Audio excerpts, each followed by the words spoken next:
In the late 10th century, a scholar stood on a hill near the city of Ray, in what is now Iran, staring at the sky through a device so large it dominated the landscape.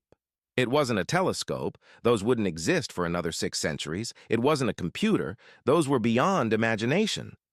It was a sextant, the largest the world had ever seen. The man operating it was Abu Mahmud al-Hujand, one of the greatest astronomical instrument makers of the medieval Islamic world. Al-Hujand lived during a time when astronomy wasn't a hobby. It was a science that governed calendars, navigation, religious observance, and the study of the universe itself. Empires needed accurate measurements of the sky to organize time, geography, and power. Earlier civilizations had tracked stars and seasons, but Al-Hujand pushed precision to a new level. His greatest achievement was the construction of the Al-Suds al-Fakhra, also known as the Fakhri sextant, named in honor of the Buyid ruler Fakhr al-Dawla, who sponsored the project. This wasn't a handheld naval tool like the sextants of the 18th century. It was a colossal instrument with a radius reportedly around 20 meters. It was carved into the ground and built into the architecture of the observatory itself, half of a circle engraved into stone with incredible accuracy.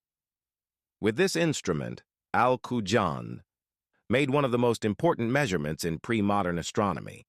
He determined the obliquity of the ecliptic, the tilt of Earth's axis relative to its orbit.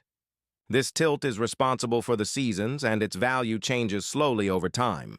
Al-Hujand's measurement was remarkably close to modern calculations, especially considering that he was working without lenses, without telescopes, and without mechanical clocks. He did it with geometry. His work shows the genius of applied mathematics during the Islamic Golden Age. Algebra, trigonometry, and spherical geometry were not abstract fields. They were tools for understanding the cosmos. Scholars like Al-Hujand turned numbers into instruments and instruments into discoveries. Al-Hujand also contributed to mathematics directly. He worked on the theory of parallel lines and played a role in discussions that would eventually form what we now call spherical trigonometry, a field essential for navigation, cartography, and astronomy. He did all of this while working inside a network of observatories that stretched across the Islamic world, from Baghdad to Ray to Cordoba. These observatories communicated measurements, exchanged star catalogs, and refined astronomical constants long before Europe built its first major observatory. Al-Hujand represents a kind of genius that modern history rarely credits: the instrument builder, the person who makes precision possible. We often celebrate the theorists, the